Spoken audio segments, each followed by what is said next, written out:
Hi! Spontaneous video again, but I was just working and thought of an idea for a video. So here it is. Why you should consider racking up your own gear.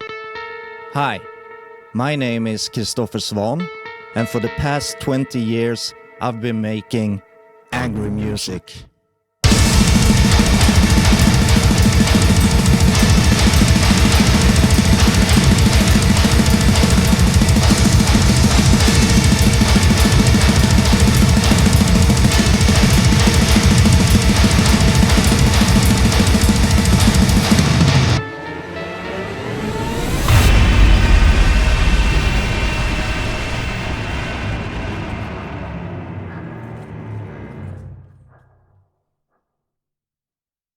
I mean, there's a lot of reasons, but for example, this EQ that I'm working on right now is a very high quality Lundal transformer output transformers, high quality switches and components throughout.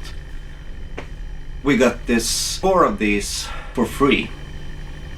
Didn't pay a bit of shipping and gas, but we got them for free. And those are made for the Swedish radio company, but every country, especially in Europe, has one or several companies that made awesome gear. And it doesn't even need to be like Neumann or Telefunken or Siemens. There's a lot of gear that's very underappreciated because it doesn't have the V72 that you can buy for. I mean, if I would have bought that EQ, it would probably cost me like 200 euros or $200. And all it needs is a couple of inputs and outputs, power, and it's good to go. I mean, probably you will need to change some components out, like capacitors, which get old after a while. But even if you're not heavily into DIY, I'm sitting here right now filing down the case to make the module fit, but you can do a lot of this without a lot of extra knowledge and not a lot of extra tools. We're putting in a 19-inch rack. Let's see if you can. I've filed down the top side so it will fit in here perfectly. And I'm working on the bottom side right now, same with the switch. Why I'm having to file this down is because we chose the cheapest chassis. If we would have chosen the more expensive, a little bit, not a lot, but a little bit more expensive one, I wouldn't have to do this work, but I don't mind. I kind of enjoy doing it. So if it saves us a couple of extra bucks, then I mean, why not? I'm gonna have to drill out the backside for the XLRs and the power, etc. But the front panel is made by Frank at frontpanels.de. I designed it and sent him the files and told him we want gold, we want the letters to be filled with black, and he did everything else. And it fits perfectly. Only thing I need to work on is the case, but that was kind of planned. And if you're not super into soldering and stuff, we got this power supply. There we go.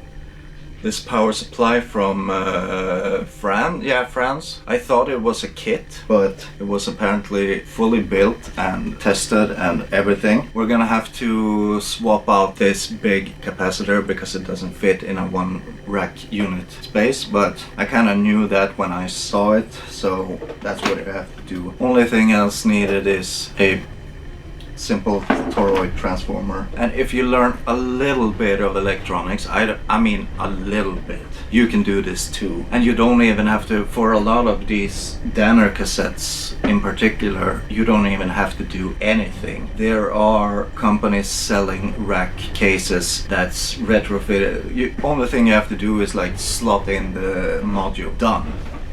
And There's a lot of them. There's EQs, compressors, limiters, there's preamps, both tube and solid state, and I mean everything you can think of. And yeah, the V72s by Telefunken and Neumann, etc. They cost a lot of money, but there's a lot of, like the V76, I think, isn't even half the price, but it's just as good and it's super high quality. So, and even if you can buy like channel strips from consoles. I had 2 channel strips from Tore Seam, which I racked up in a just simple wooden box I built. I think the power supply was pretty much the same as here.